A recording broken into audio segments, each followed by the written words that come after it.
Today's video is all about the 5 benefits of using digital assignments in your classroom, and it's the second part of a 2-part series. The first one was all about the benefits of technology that I see in my classroom, and I'll make sure to link that both in the description box below, but also I have it at the end of the video so you can easily click to it after this one finishes. You don't have to watch them in order to get the effect. Hey there, it's Erica from Ever Educating, and this channel is all about teaching tips, tools, resources, and ideas for the new college instructor, along with a few videos about grad school life more generally. So today, again, we're talking about the benefits of digital assignments, and these kind of have a broad range of what I see to be benefits, both as a teacher, but also for your students, okay? And so the first one, we begin with kind of a 2-parter, and that's that it's more eco-friendly, but it also makes it easy to declutter your office or your space of work. Okay, so the first part obviously is eco-friendly because you're not printing out tons and tons of paper, right? So if your instruction sheets are digital, they're on the LMS site, or if what the students turn in are digital, then you can make sure that they're not printing out, a 5-page essay with, if you have 60, 90, 120 students, it's a lot of paper, right? To be printing, to be carrying around with you on campus and at home, and to have all around your home as well, or your office. And so by making them digital, you know that it's all on your laptop, right? So there's no part, you kind of have to declutter your laptop maybe at the end of an assignment deadline. And I talk about that in my first video, but you don't have to worry about the physical environment that you're in, okay? And again, you're saving the trees by not have paper constantly being printed, because you know that students for the most part are not going to bother keeping it longer than the semester, if even longer than after the assignment is graded. Okay, and of course you don't need to keep it, in print form. You can just have digital for as long as you need to. Okay, so that's the first benefit of digital assignments. And then connected to that, both you and your students are unlikely to misplace material if it's all digital, right?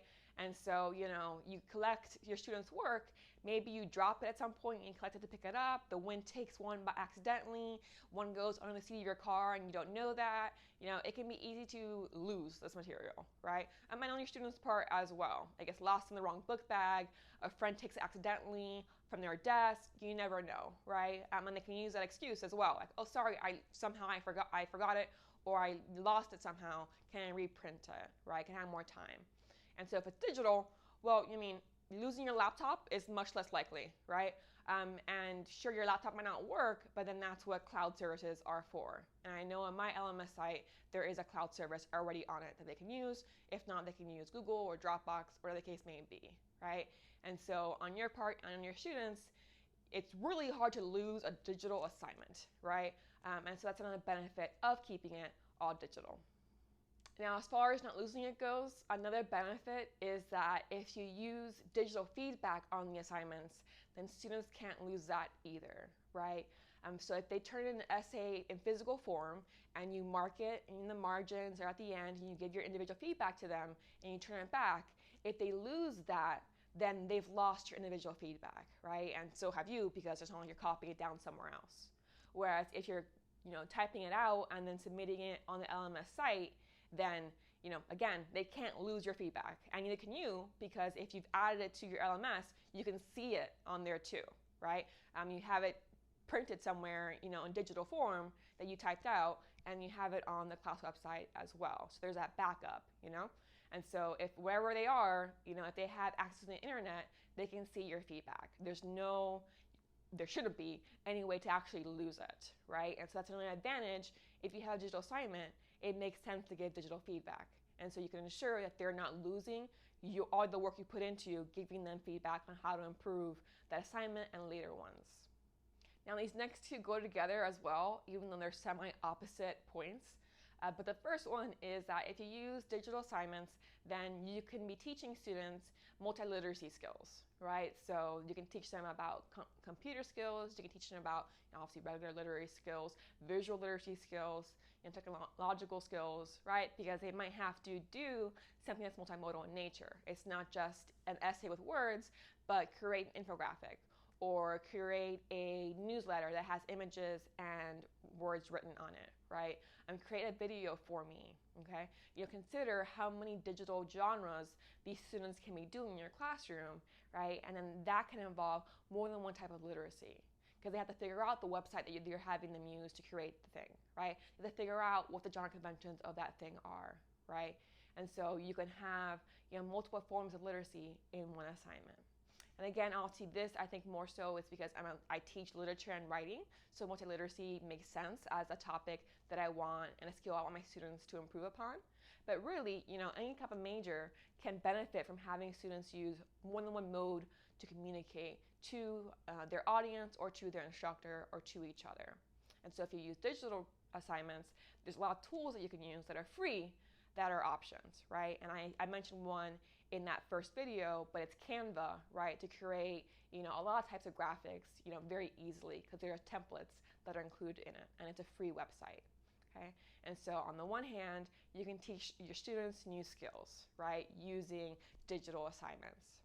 And on the complete opposite hand, students tend to feel pretty comfortable, pretty confident when using tech, right? So you might have, you're gonna write an 8-page essay. Maybe your student's freaking out because they don't feel confident in their writing, or they haven't written something that long before.